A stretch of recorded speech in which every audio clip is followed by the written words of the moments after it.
I was watching, I don't typically watch this channel on YouTube. I watch their there's two nerd channels that review TV shows that have a war and you have to pick a side. It's like a Coke or Pepsi thing. And I tend not to watch the one.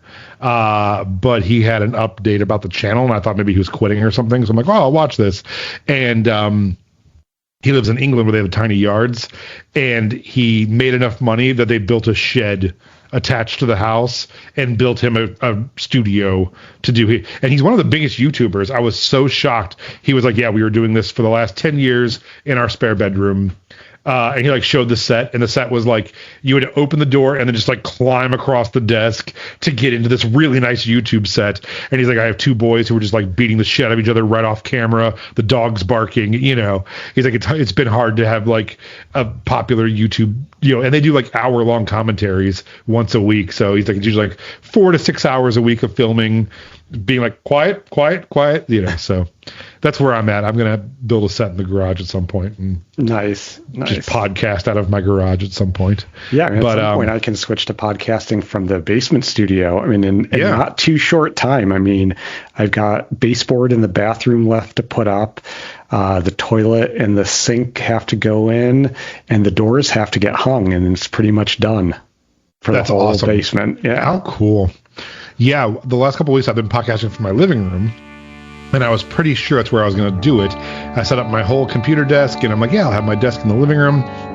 And then for D&D, I have to carry the laptop and the microphone down every week. And then I can't see my laptop screen because it's tiny, so I carry a screen down. I'm like, nah, I'm just going to podcast from my D&D desk. So yeah, I'm literally behind my dungeon screen now, podcasting from the D&D desk. Turned sideways. D&D is this way. And music is this way. I just swivel the chair.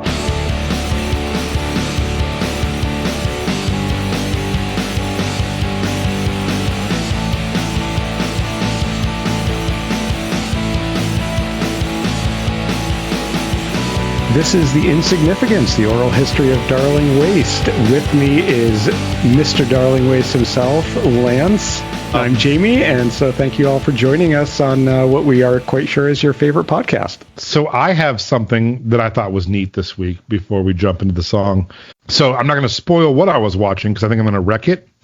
But I was watching a TV show. I was really into it. And I was like, man, this just scratches. So I watch shows, and sometimes I enjoy it, sometimes I don't. But sometimes shows just scratch something in my brain, and I can't ever put my finger on what it is. But I'm like, this is it. This is doing the thing. And then I realized after episode 2, it's produced by Sam Esmail, who produces a lot of things that scratch my brain correctly. He did Mr. Robot, which is my favorite show I think ever made. So I was like, oh my God, I didn't know he produced the show that I'm watching. What else have I missed? So I did go on IMDb and look at it. So first off, Sam Esmail's stuff is, when he writes it and directs it, it's all about what's real and what's not, and what little occurrences can be big deals later, and how do our lives intertwine. And usually it's time travel or interdimensional travel stuff too. He weaves into this, but everything, it's almost like Neil Gaiman, where everything has a purpose and everything kind of wraps in on itself constantly. So I'm looking at Sam Esmail's IMDb. One of the first things he ever did after he graduated from film school was edit Dane Cook's Tourgasm, which is just loaded with Darling Waste songs. Oh my gosh. What a small world. There's a less than zero chance that Sam Esmail has edited Darling Waste music into TV shows. I don't know that he's at least heard your music. Maybe. I mean, maybe he did rough edits before the music was laid in. But some of these episodes look like he's the only editor. So I'm assuming the music super would give him the music to put in, and he'd have to layer it in. So I feel like one of my favorite producers, TV and movie producers of all time, has actually worked with Darling Waste stuff in the past. which is also double cool because most of his stuff is about that. Like Mr. Robot had like almost interactive parts where they would break the fourth wall and talk to you, and it was really effective on me. And I'm like, oh my God, Sam Esmail did it again. He fucking knows my band. He's so good at this. He's actually built his whole career around connecting with you. Yeah, he desperately wants to meet you. Oh my God, I would die. So yeah, if you're listening out there, Sam, give a call in, shoot us a comment. We'd love to hear from you. You can come on as a guest. God. I have so many questions, but mostly they're all like, how are you awesome? And all my questions would be, how on earth did you find this podcast? Yeah, you're the one. Let's talk about the recording of the album on this one, because I feel like I feel like this episode has an obligation to not be a Lance just rambles on some stupid story thing, because I feel like in future years or something, this is the only one anyone's going to bother listening to. You know, they're just going to skip to this. Well, they're going to play the first Jay Season episode first, realize it's the wrong one, then come find this one and play this one. Right? This is the only episode people are going to bother listening to. So if you're listening to it, the band is Darling Waste, the album is The Manifest Destiny Rebellion, and the song is Changing of the Seasons, incorrectly listed as the third song on the album. It's actually the fourth. And you should go listen to the podcast. It's more fun when we don't love the song. This one will be a dud because we're just talking. We're going to play it straight and talk about the song instead of I listened to it again this morning and I was like, gosh, we did sort of a really good job all the way around on this one. Do you think it was like an accident? Did we like back into, like, was this lightning in a bottle, or did we actually just work hard and get it done? No, I think we worked hard and got it done, which I believe largely about the majority of the album. But, you know, this is one of your best songs. We put a lot of time and attention into it. Even Al stepped up on his drums on this one, honestly. As someone who didn't write the song, why do you think this song is good? So I've always liked you as a lyricist. I think the song itself, being different than the majority of your oeuvre, I love pronouncing it that way. Pardon my horrific French people out there. But, you know, it's very different. But as a song that sort of like comes down and is sort of thoughtful and slow, but still a little bit dark and moody, I think it really hangs tightly together as a piece. And I think on this, the production, all the parts really work together. They sell the atmosphere of it. You can really hear it fitting in with who you are as a band, but being that sort of off to the side song stylistically. Yeah, and I think you hit on something there too. It's definitely a little gothy. Right. Yeah, this isn't like your singer-songwriter ballad. It's not like your punk band does a ballad. It's not like your sort of like shoegazy or When the Ball Drops style stuff. Like, this is a very different feel, but this particular production of it really, really supports the lyrics and the melody and everything else. And I think we got good performances on this version as well. So this album was mostly recorded in my parents' basement, right? Correct. So when I was 14, 15, I started a little punk band with two of my friends, and we were practicing in the basement, and my dad, who is not a carpenter handy kind of person, was nice enough to try to build us a band room, like a rehearsal room.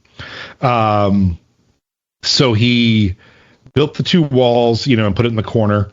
And then took old carpet from upstairs and rolled it up and shoved it in between the 2x4s on the outside to try to muffle it. And then same thing, he put a drop ceiling in and stapled carpet to above the drop ceiling and the beams to try to like reduce the noise the best they could. Yeah. And it was a band room, but it also became like this punk hangout room for all of the punk rock community of Brunswick, Ohio. I remember when I was like 15, I had my friend Al, who was 18 and got kicked out of his house, was living out of there. And then my friend Charlie moved in briefly with him. So we had two high school dropouts just living in our basement for a little bit. we'd always bring girls down there. We didn't party because I was straight edge, but you know what I mean? Like, I don't know, ecto coolers and punk rock or whatever we were doing. Everyone would just take a turn bashing the shitty drum set. So it was like this, and we painted on the walls and drew on them and stuff. So that was the setting for what we were recording in. Within the room, it was an atrocious sound quality. I imagine. And I don't think there was any furniture or equipment in there at the time. And we just brought in a table, and I set up the computer and the gear in there. And then we used the space on the other side of the wall, the main part of the basement, for the instruments to get a little isolation from the fan noise on the computer and stuff. I guess, were we living together? We during part of this we were living together, but part of it you were living with Jeremiah in that same apartment. But while we recorded this album for big stretches, we still lived at your parents' house, just because like I'd get up at 8 a.m. and start doing pre-production and other stuff. There? Yeah, and you would be sleeping in and stuff. That's funny. I didn't remember that. Yeah. That's funny that we lived in Cleveland, but we're overnighting it in Cleveland to record things. So we had, this is a quick turnaround because these things seem so, we talked about this before, some things seem so much larger in my life. And then I'm like, it was like a month. So Henry James was our drummer before we went on tour, and then never again. So he might have played 6 shows or something. Then Andy drummed on that tour, but he only drummed for like 3 or 4 shows. And we should say that there's 2 different Andy drummers. Yeah. This is that's young true. Andy, not professional Andy. Yeah. And then so we get back, we play the show at the amphitheater, and Andy plays that, young Andy, and Pat. Then that, I believe, must have been their last show with Darling Waste, because then immediately Donnie joins, but Donnie doesn't play the album. And this will be a thing we talk about forever, because Donnie never played an album. I know. Donnie played the tour of almost, so he basically was a live drummer for us, but we never considered him that. He just never was around. Life was always in the way for the albums, which is really crazy. Yeah. But then Al, I'm trying to think, and we'll talk about this with Death of the Dreaming, but was he supposed to come up and drum on that? And then that's when he found, was it Scott? Yeah. Was that his name? Yeah, so with that one, Donnie had quit that tour. We later found out that Donnie was lactose intolerant and didn't know. Donnie was so fucking sick. I mean, I remember him doubled over the whole fucking tour. Like, just yelling ow during the shows and stuff. Like, and that was a never ending, we'll get to that, but it was a never ending tour. We just never stopped. We were doing a thing where we would play a show, and I had a big, one of those calendar books, and I would just go to the venue after the show and be like, 6 weeks from now? They're like, yeah, 6 weeks from now, let's do it again. And we were just touring in a loop every 6 weeks, and we just didn't stop forever. And we had to stop because Donnie was just dying. But so Donnie joined immediately after that because his band, This City's Silence, had broken up, and Andy was just kind of a fill-in drummer for us. So we played some shows at the 1034 Club because Donnie moved into the 1034 Club and was living upstairs. But then Donnie didn't move with us to New York when I decided to move, which was, that seems like 2 totally different time periods in my life. And it was literally like me and you were living together in March, me and Jeremiah through the summer. By the end of summer, Donnie and I were living in a club, and by the next March, I was in New York City. And then did Ludington follow, or not Ludington? That was after that, yeah. After that, yeah, okay. Yeah. So, because Donnie didn't go with us. And so Al was not Darling Waste's drummer.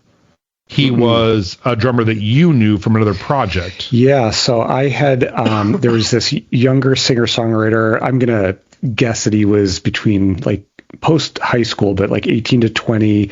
His dad, I think, was helping support him recording an album, and we had recorded together at Metrosync, and then we finished that album up and we finished in good places, and then they actually brought me back to do a second album, and it was in that second album that I met Al Ladon, who then we arranged to drum on this. But I remember there being a lot of negotiations about making it very clear to this other guy and his dad that we weren't stealing Al.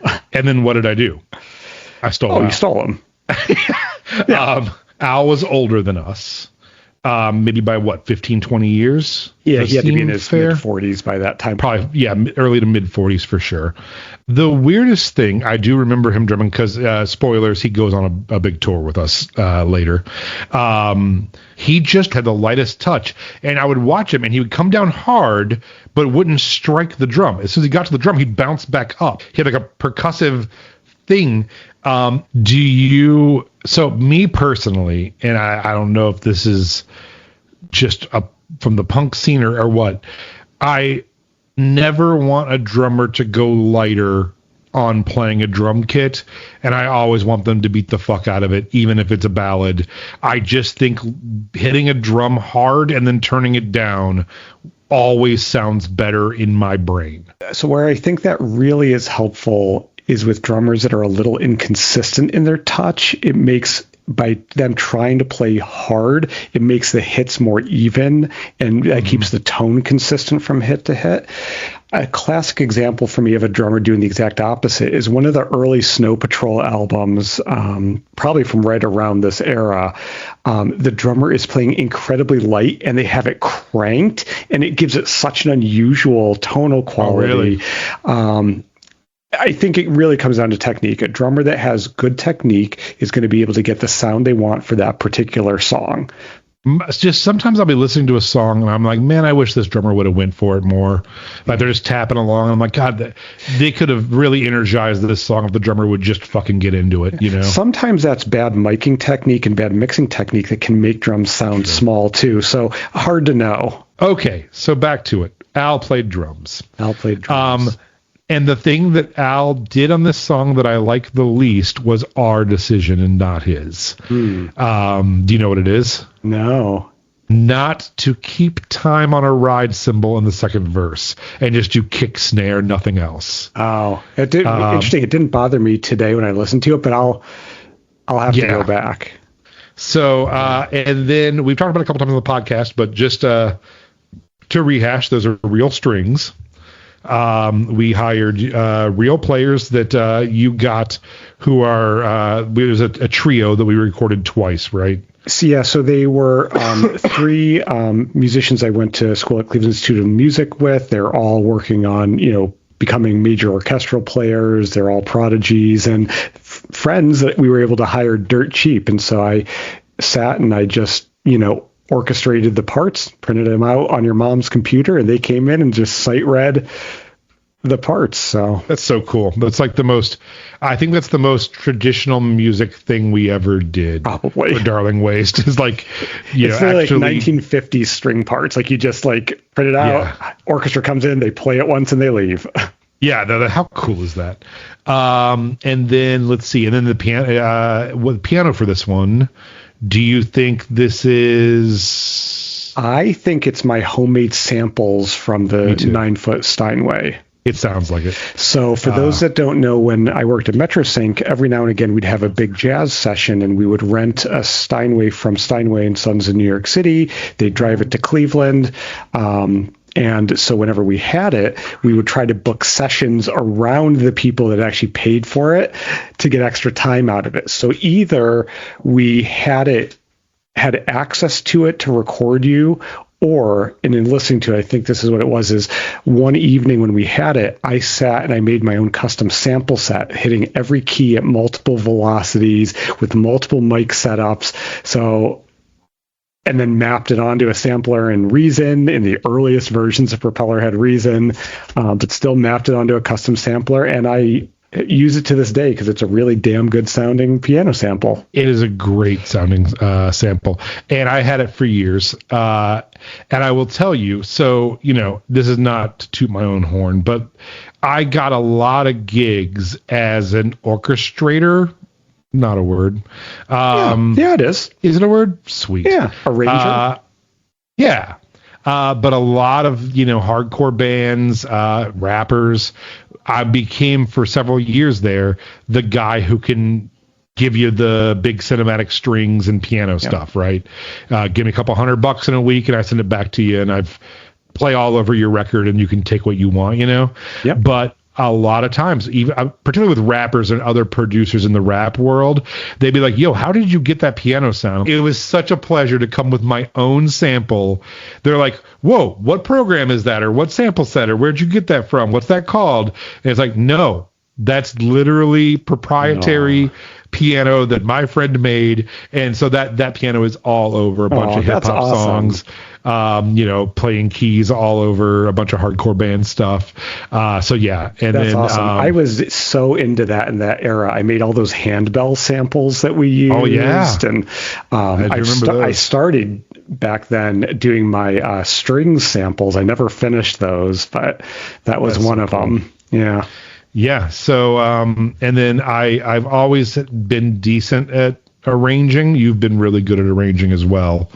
And then, I think probably you taught me how to just blend multiple, like an orchestral section, a full orchestra, and then a single instrument, and to get the attacks right, but then have the pretty orchestra on top of it. Yeah, because when you use, especially in the era that we were early doing this, early 2000s, some of the sample sets we had access to were not great on the strings, and that's where, if we wanted a full orchestral sound, it just wasn't convincing. But when you added a couple passes of it on those individual instruments blended into the full orchestral sound, you could sort of fake people out a little bit easier. It just gave some nuance to the sound.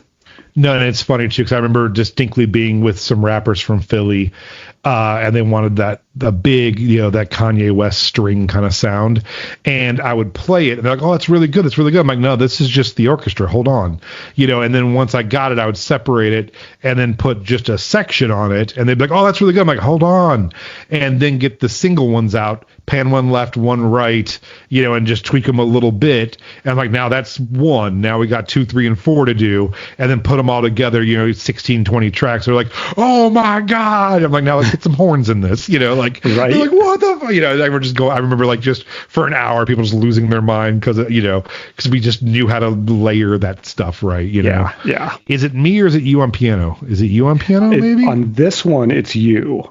Is it me? Okay. Yeah. So that's the one that you played piano on the album. And then, I probably did the vocals in the basement as well for this, I would imagine. Yep. Yeah, we put up sleeping bags. I had my blue sleeping bag with brown plaid inside, which I still own. I still have one of those as well. Yep. Those are good. We would just put a mic stand up and make it a T, drape a sleeping bag over it, and still to this day, I'll do that. So anyway, Change of the Seasons. Change of the Seasons. It's the song that made me drag a keyboard around the world for 15 years, the biggest pain in the ass in my life. If I could go back and play the guitar, I might just try to do it. There was many nights where we were opening for bigger bands. We only had 4 or 5 songs, and we, not contractually, but we're very obligated by the headline band to play the song people knew. Yeah. So we were playing 20-minute sets, and one of the songs had to be Change of the Seasons. I know we tried a guitar arrangement of it and stuff, but it never caught on. It's tough. The other thing is too, live, every guitarist we have has a really hard time part rating for this thing, aside from just making some echoed out noises in the background and stuff, to the point where everyone just goes and sits down. Like Donnie will play the drums on it, and bass player can play if they want, but usually they don't want to. And it's usually band goes and grabs a drink at the bar. And Lance plays the song, Yeah. So we had a couple guitarists who tried to play some chords. The song is plotting the right word. It's not. It doesn't swing at all. It's very straight. There's a very straight pulse to it. Yeah. So when the guitar 1 and 3, it becomes like a Glenn Miller song or something. It's just like doom chick. Yeah, that's not how I would think of doing it. To find a part in there. Yeah, I would think like if I were to do it now, I would have almost thought of it more as like a finger-picked bluegrass type thing, where all the arpeggiating that you're doing on the piano, really, we should have been like half chord with arpeggio on a single guitar part to really try to recreate that feel. The like strummed version just isn't the right feel for this song. Yeah, it's tough because, like you said, this song it's or I said, plodding, straight ahead, no swing, arpeggiated, and not in a swinging way. So it's hard for guitarists to find something to do in this song, right? Yeah. And then the parts that would be lead guitar are strings, so they can't even jump in there, and so it just leads to not much to do, right? Yeah. All right. Do we want to listen to it? Is it now a good time to jump in? Yeah, let's listen to it. I mean, it's also, we should say for people that didn't listen to the prior version of this song that, this is a song that sort of really broke you in many ways. Like, it was played a lot. It was requested a lot. It was a big deal song for you. So, at one point, Changing the Seasons was in rotation on over 100 stations. It charted, I think, close to 50 of those stations. Also, I mean, more importantly, I guess, or most importantly, this is the song that broke us onto the MTV shows. This is the song that they heard, that they wanted, that we went and recorded for them. For Bunham Murray. Bunham Murray used to be, at the time, they were the music supervisors on every reality show that VH1 and MTV did. They later just started making their own. Nowadays, everyone knows Bunham Murray as the people who brought Keeping Up with the Kardashians, and I think they do any of the Real Housewives stuff, those type of shows. They are the people who actually create them now. But back when we were working with Bunham Murray, they were the music supervisors of those shows. So Chain of Seasons, the biggest break we had was we got to play it on The Real World, which, if you don't know what The Real World is, it's pretty much the first reality TV show ever, as far as I know, right? I mean, it was pretty close to it, if not. Like the standard bearer, right? The thing that kind of caught everyone's attention. Let's put people who don't know each other into a house and see how much shenanigans and sex happens. Yep. We were on an episode of The Real World, and then we got very lucky because the episode and the scene that they decided to put our song in became one of the most iconic scenes of that season and then of The Real World period. Someone gets in a bar fight, gets their jaw broken, and they have to call their mom or something, I think, and say, I got my jaw broken and it really sucks. And they play Chain of Seasons over it. And they used to be DVDs, kids. And so every time they did a special on like the best of The Real World, the greatest episodes, whatever, it was always 100% on there. So we got residuals. And if they did a recap of just talking about the first 10 seasons of The Real World, I guarantee Chain of Seasons was still going to play in that anyway. So we made quite a bit of money off the residuals for licensing for it. And then we were a big, obviously, MySpace era band. Chain of Seasons had over 1 million plays on there. I think when MySpace went down, we had over 3 million total plays. It was the song everyone wanted to hear. We didn't play it every single show because sometimes we just toured without a piano, unfortunately. The song morphed for a while. I added some extra lyrics into it for a little bit, and now just start putting other people's songs in the middle of it, and playing other people's songs for a while and stuff. So, Do you ever think there were people who got into your band later and maybe didn't know this song or have that attachment to it in later tours? So, I think particularly when we got picked up by the British label, England crowds were all about Please Lie to Me. So, I mean, I think they were aware of Changing Seasons, but Please Lie to Me, I mean, we're definitely, I don't think you can even call us a one-hit wonder. I don't think we ever had a hit. But if we did, it would be Chain of Seasons. But if we had two, Please Lie to Me was our only other big song. That was one of our other big singles. Our second half of our career single, right? Yeah. And then it is weird. Occasionally, we would get someone because of Dane Cook's Tourgasm who just really liked A List of Demands, which we not very rarely played, but I mean, like, we probably played A List of Demands at 15 to 20% of our shows, So we, unfortunately, people would be really bummed after a show. Like, it's the only song I know about you guys. And you didn't even play it. I'm like, I'm so sorry. We forget people know that song, Yeah. And then, bizarrely, Hannah Montana, that fucking Wrecking Ball song. stupidly got a life of its own and went kind of viral. So we did have some people who were only coming to our show to hear us play Wrecking Ball. You remember the story when you sent me Party in the USA, and I'm listening. Oh, that's what it is. That's what it is. I'm sorry. That's what I meant. Party in the USA. Yeah. So Lance sends me Party in the USA, and I'm listening to it going, shit, man, you just wrote an amazing song. I had never heard the original before. So I'm the only person on earth whose first version of Party in the USA was Darling Waste's version of that. Amazing. And I was just like, damn. Do you know why I recorded it? No. I had just bought a new piece of equipment and I wanted to make sure it worked. And I don't remember if it was a mic. I don't think it was a microphone. I think it might have been an input, like a box, you know? Mm-hmm. And so I was like, well, let's put it through its paces. And so I was like, oh, I'll just do a funny version of Part in the USA. And I made the whole thing took 2 hours. I made a little loop Darling beat. Waste Counting Crowed it up, and it would just totally worked. It totally the whole worked. song is only 4 chords. They never change his chords, except for the bridge a little bit. So I literally played the 4 chords once, click Control D, and just put it all the way across. Put a little beat, and just Control D all the way across, sang it, orchestrated it a little bit, and I was like, I think I'm done. Like, it was literally. It just goes to show you that it actually is a really good song, and I will stand by my assessment of that. But so yeah, for a little bit we did have to play it. Can I just look and see what this is real quick? Yeah. It's me playing it live on a Casio in a very shitty looking place. Let's see what it sounds like. You look young. I'm not. Yep. All right, whatever. Okay, it doesn't sound as bad. I thought it was going to sound way worse. It doesn't actually sound that bad. Rocking the pink bandana out of the back pocket there. I remember that keyboard. Yeah.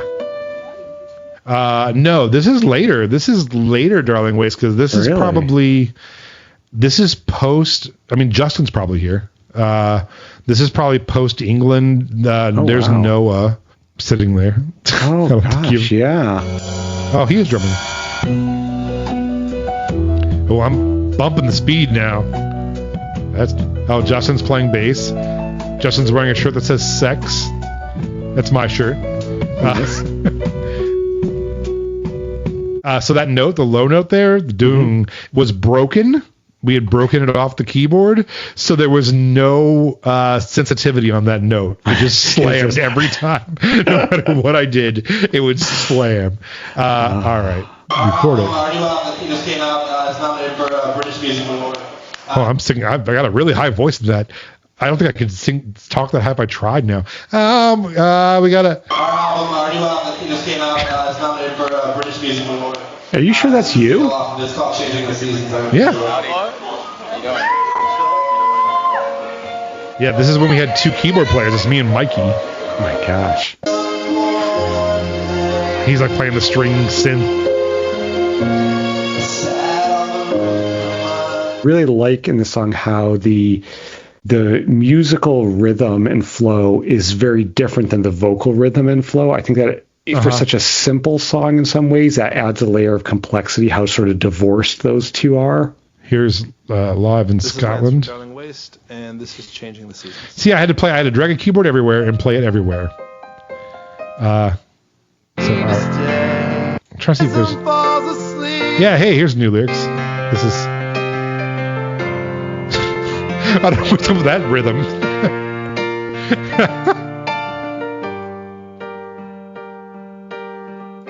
Somewhere love and justice shine, cynicism falls asleep, tyranny talks to itself, sappy slogans all come true, we forget to feed our fear.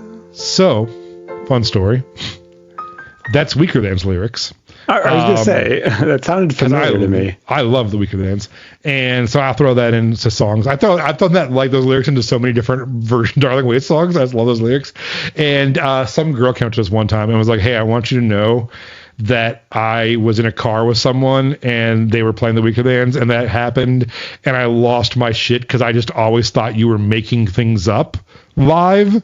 And I was like, oh man, he's doing that one thing again where he mixed up the lyrics. That's really cool. And she's like, I was like, what the fuck is this? Like, I never knew you were covering something. I love that. That's fun. All right, let's play the real one. Let me find it. But first, Geico. Chancy is brought to you by Geico.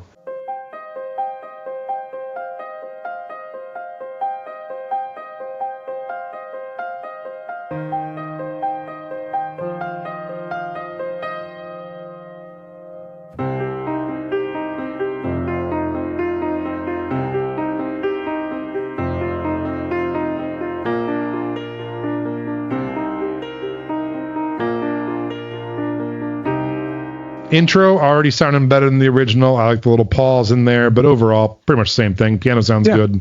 Yeah. All right. I'm just glad it's not the MetroSync piano. Yeah, it sounds good. I went to Blossom in the morning, sat on the roof of my car. I wanted to write something important, haven't come up with anything so far. So I may have played this piano, but it's influenced by you so heavily, and to the point where I feel like you probably put my fingers on the right keys because that's not the chords I play for this song. Oh, interesting. You know, when I play it live and when I played it on the first record, it's definitely different in versions, and you had me doing like these accidentals next to each other that I don't. How interesting. Do. What So do you 100%. think? I mean, honestly, like, what do you actually think of the part on this version? I mean, and you can be honest. No, I love it. No, it's way sadder. It sounds a little bit like this is gonna ruin it for anybody listening. So the Young and the Restless theme, blah blah blah blah. It has a little bit of that because it's not moving as much as the piano normally moves. Mm-hmm. But it's good, man. Yeah, no, it's good. It's more unique, right? It's not just your basic chords. My chords are inverted once anyway. I'm not playing the root. I'm playing the second and third. Yeah, you play the third so that the root is on the highest note typically, right? Yeah. 3-5-1. It might even be 5-1-3. I have to look, but yeah. Either way, my stuff's inverted once, but this is like accidentals and stuff in it, and it's nice. Strings sound awesome. I can't believe we recorded that in the basement. It's really quality stuff. I was thinking about leaving, just cash my chips in and walk away. It's the changing of the seasons, and my blue skies have all turned to gray. Yeah, it's just crazy to me, the sonic and writing leap we took from version 1 to version 2.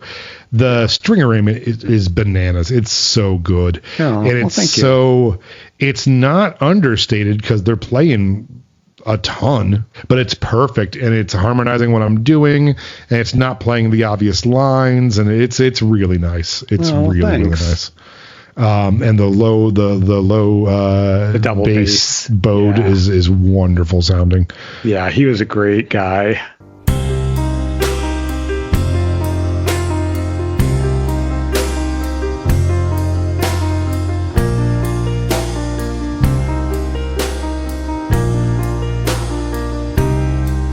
Is that one stick, one hot rod? That's what I think. That's not uncommon. Right. For me. Yeah. It sounds like there's a stick on the ride hitting the bell and then the hot rod on the snare. Oh, I actually think it's hot rod on the ride, brush on the snare. What? No. Oh, hot rod and brush. Yeah. Okay, I could see that. Oh, I never thought about that as a brush. I thought it was... Hold on, let's listen again.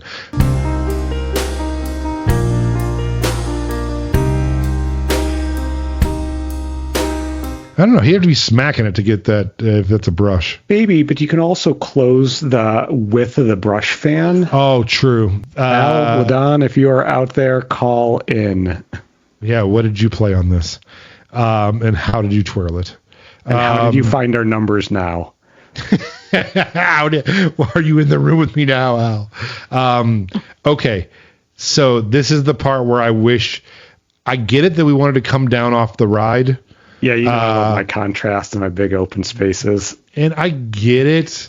Maybe I wish he would have crash ride a little bit and then went to the bell for this. I don't know. I was thinking, would it matter if you never saw me again?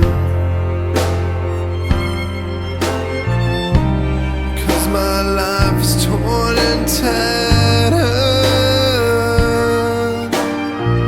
and I know you'll never ever let me in. Everything about that violin is so sick. So here's what I think we should have done there. Instead of keeping the ride going, I think we were right to have the ride, but he should have done a 2-brush. He couldn't. The swirl on the I'm snare. hearing it too. Right. That would have kept that high texture, but yeah. I am willing to bet. How much do you want to bet that we pitched that? Because I also love that, and it wasn't something it wasn't in his wheelhouse. He probably couldn't really. He probably couldn't get it execute going. that. That's tough, right? That's a tough thing. It is. I mean, it's something that my teacher is making me learn and work on because you need that in your repertoire. Yeah, you got to really feel that like speed down, slow upness of it. Yeah, you know just what I mean? The coordination of 2 brushes on the head, how they keep from hitting each other. Yeah. And then also which hand is going to do the little accent notes. So I wouldn't fault him as a session drummer if he came in and couldn't do. Here's what I would have done if it was me now, is I would have had him take that stick off of the ride and do a so it's like doom, ga, doom, right? So I would have had the doom, ga, on just tapping the edge of the snare or something, or find a piece of the kit. Yep. Even with the hot rod, just very light on the hat could have done something. He also could have just done ghost notes with it on the snare. Yeah. I would have had him play the rim of like the kick drum or something, just to get that digestive in the mics, but not just in there, so you feel that rhythm, but it's not nothing going on. Yeah. I was thinking about leaving, 'cause I don't feel the need to stay. It's the changing of the seasons, baby, and my blue skies have all turned to gray.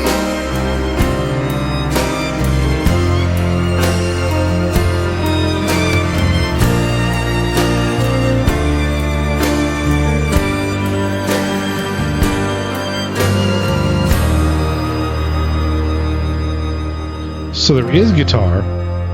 I can't hear the guitar, but I can hear the finger slides.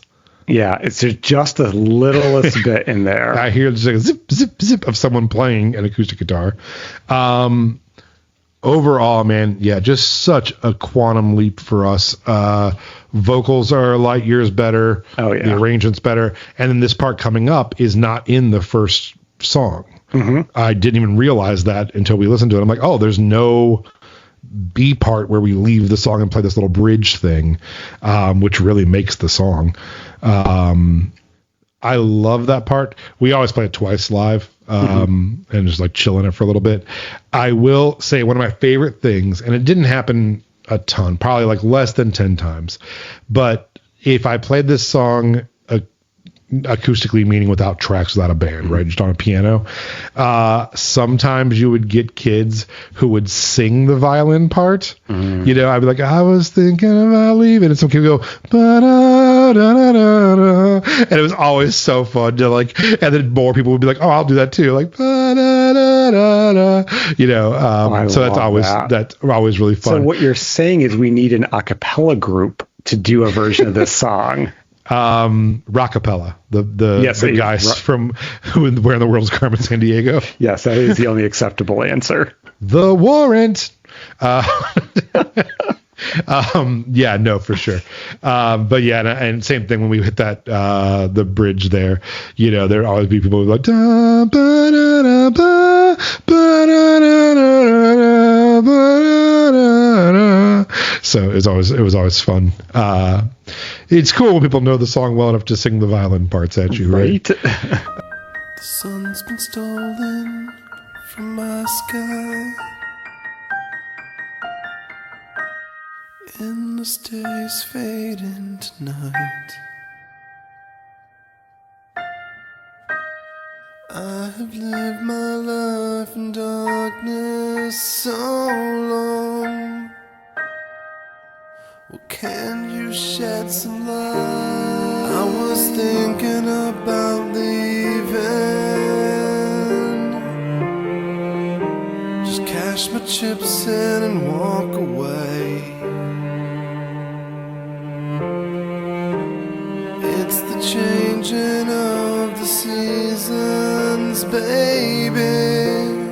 So another live thing that I think is fun. A lot of times I would only have one microphone on stage for whatever reason. We weren't allowed to have two, or they wouldn't remember, like they weren't paying attention. Oh, yeah. So I would go to play this song and there was no mic, so I would just drag mine over or whatever. And I got really good at putting my mic in front of the keyboard if it was a straight stand, and playing with the mic right in my face. And then for this part, I would just take my knee and just lean the mic stand over and let it lean on my hand and sing it, and then push it back up when I go. I got so good at just like tilting the mic stand. Which also probably looked like a totally cool move. Like and it was totally by necessity, but there was, and you would catch people in the crowd, be like, "Oh yeah, that was nice," that was a little trick thing that I definitely did for years when I had the straight stand. My blue skies have all turned to gray. I was thinking about leaving, 'cause I don't feel the need to stay. Changing of the seasons, baby.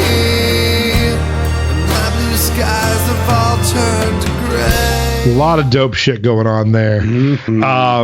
I love the boom bop bop bop. That's really, really, I don't know if that was me or you, but that's fucking great. I also do have a memory of us teaching Al that fill coming in, bop, boom, boom, and then he was like, fill coming in is just so sick. 20 some odd years later, it's still exactly the right fill for that moment.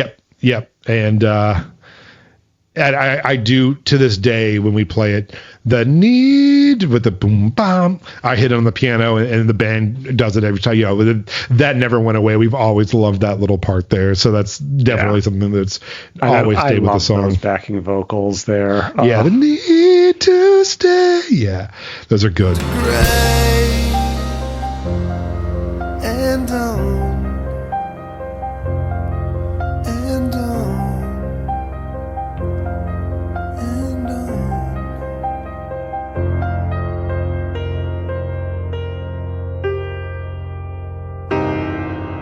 And there's still 10 seconds. Oh yeah. We just let the fade go. And you needed that space after that song before the next song came in. Sure. I mean, this is the version. It came out, I think, exactly like I would have wanted it to come out. I wouldn't do anything with it. It's a perfect historical record of what it is. Yeah, no, I agree. I mean, and, for me, it means a lot. I mean, it means a lot to a lot of people. A lot of people have lyrics from it tattooed on them. I still get people texting me lyrics to the song. It's its own thing outside of me for sure. It exists in the world. People have covered it, and Of the albums, it's on 3 of them. Is that right? It's like, that was a big running joke too. It's like, time for a new album, Lance. I will be fine for sure. Yeah. It's like, the labels wanted to put it out. I don't know. Yeah. Every label thought, well, you've had 1 million people listen to it, but I can make 20 million people listen to it. Everyone. If you're out there, listen to the Manifest version of Manifest Seasons. Yeah, that's the biggest misstep on I Will Be Fine is, and in fact, if I was going to re-release, maybe not anymore, but back in the day, if I would have re-released I Am Born, I would have put this version of changing on it and just deleted the other one. I still would say that now, except for I don't have it's more of a historical document than who gives a shit at this point. You know what I mean? Like, I'm not trying to make the best version to it though. That's it for that. And then next week we're doing, like you said, I Will Be Fine, the first version, which is still one of my all-time favorite songs. Anything else you want to say about that, James Seasons? No, I think I'm good on that. Cool.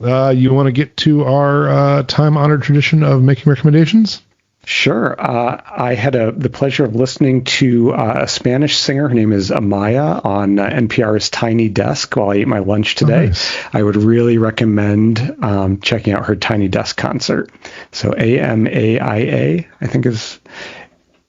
And at one point, she plays a chair that was made into a flute. Oh, a flute. I heard about that. Yep. She's also a harpist and a really good pianist, and her voice is just beautiful. Yeah, I will have to listen. I saw the flute thing. I didn't click on it though, because it was like Amaya brings her chair flute to Tiny Desk. I'm like, all right, whatever. But that's cool. All right, I will check it out. Yeah, when I saw the description of a chair flute, I was like, wow, is that some giant flute you have to play sitting down? And then I saw it. And it's just a flute. It's a chair flute. Yeah, made out of a chair. Made out of a chair. That's awesome. No, I will check that out. I love Tiny Desk, as you know. And it's a really good concert. So my recommendation, I hurt my back on Saturday. I was moving a washer down the steps and wrenched my back. I had the joy of taking a day off on Sunday. I couldn't do anything but sit. So I binged watched an entire show, which I never, ever get to do these days. If this show was as good as the first 5 episodes, this would be the most full-throated recommendation I could possibly give a thing. It's 8 episodes long. Episode 1 is like a B-, 2, 3, 4, 5, A+++, 6, A-, 7 and 8, C-, D+. They didn't destroy the show at the end, but they didn't land it very well. The show is called The Resort, which is enough to make me not watch it. And it's on, I want to say, Peacock, which again, enough to make me not want to watch a show. But I was injured. Although we loved Stumble. I don't know if you've seen it, but that was our show. I'll have to watch it. We loved it. Yeah. So this show is from 2022, I believe. The reason I decided to watch it, I'm going to butcher her name. I'm going to tell you what her name is, and then I can try to look it up. I'm going to say her name is Katie Melati, and we're going to see how close I am. Let's see. She was in The Penguin. Kristen Melati. I was close.